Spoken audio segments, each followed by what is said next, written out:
కుత్బులాపూర్ మేడ్చల్ జిల్లా Quthbullapur Bachupally police station పరిధిలో నిన్న అర్ధరాత్రి జరిగిన అగ్ని ప్రమాద స్థలాన్ని సందర్శించిన హైడ్రా కమిషనర్ రంగనాథ్.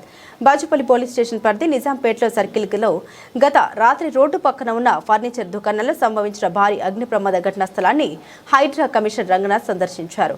ప్రమాదంలో దగ్ధమైన ఫర్నిచర్ దుకాణాన్ని పరిశీలించి అధికారులతో సమీక్ష నిర్వహించారు. అనుమతి లేని దుకాణాలు కావడంతో బీమా సౌకర్యం ఉండదని తెలిపారు.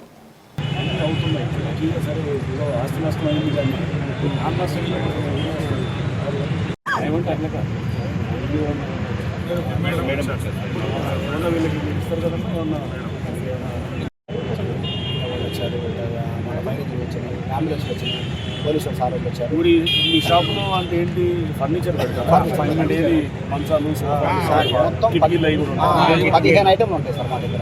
మంచాలు, ఆఫీస్ స్టూళ్ళు, దివానాలు, పరుపులు.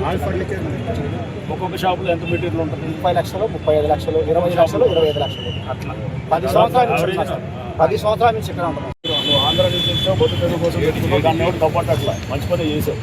బట్ ఇక్కడ ఏమైంది, మనం అనాథరైజ్గా కట్టుకున్నాం. సరే అది ఓకే, అనాథరైజ్గా దాని కూడా నేను ఏమనట్లేదు. ఇక్కడ నువ్వు అంటే ఇక్కడ బాచుపల్లి ప్రాంతంలో ఈ మన డిండిగల్ టు మియాపూర్ అంటే బాచుపల్లి మన గండిమైసమ్మ నుంచి మియాపూర్ వెళ్ళే ఈ రోడ్లో బాచుపల్లి ప్రాంతంలో నిన్న రాత్రి 10:45 ఆ టైంలో ఇక్కడ ఫైర్ యాక్సిడెంట్ అయింది.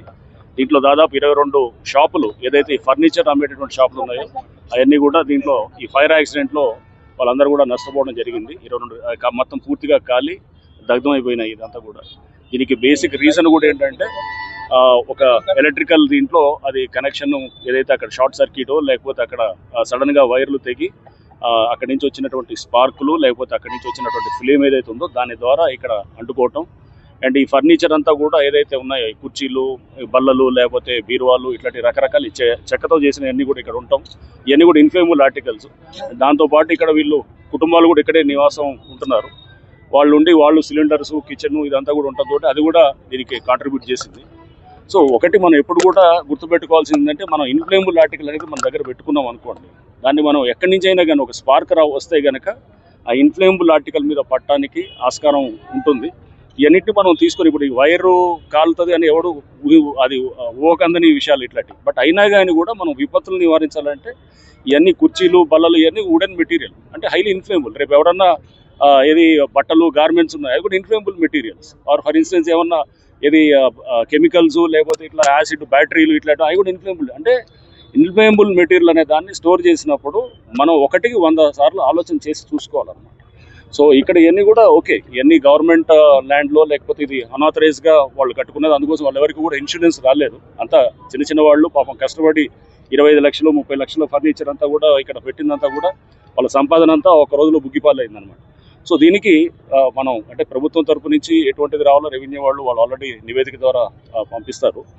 సో బట్ ఒకటి అల్టిమేట్గా ఏంటంటే మేము హైడ్రా మొదటి నుంచి చెప్తుంది కూడా అదే, ఇప్పుడు అవేర్నెస్ చాలా ముఖ్యం. అవేర్నెస్ని మనం ఆచరణలో పెట్టాలి. ఉన్న అవేర్నెస్ ఒకటి వస్తే సరిపోదు, ఆచరణ కూడా తీసుకురావాలి.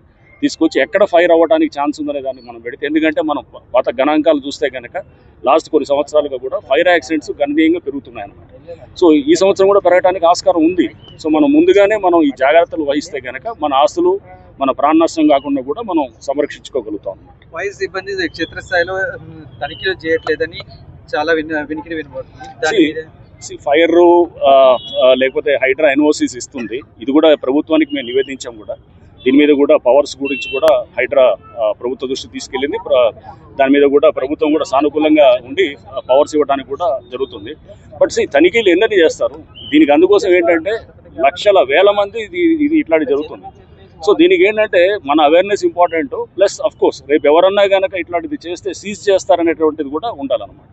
సీజ్ చేస్తారు, దాన్ని క్లోజ్ చేస్తారు మొత్తం అనేటటువంటిది కూడా ఉంటేనే అప్పుడు రేపు ఇది అవుతుంది. బట్ ఇవన్నీ కూడా మన తనిఖీలు ఎన్ఫోర్స్మెంటే కాదు, మన అవేర్నెస్, మన సొంత ఇది ఉండాలి. మన జాగ్రత్త మనమే చూసుకోవాలి. అందరూ వచ్చేసి ప్రభుత్వం తనిఖీలు చేసినప్పుడే మనం జాగ్రత్త పడదాం అంటే కాదనమాట. ఇట్లాంటిది అయినప్పుడు మనం బాధపడాల్సిన అవసరం. రోడ్ సైడ్ పార్కింగ్ చేయడం వల్ల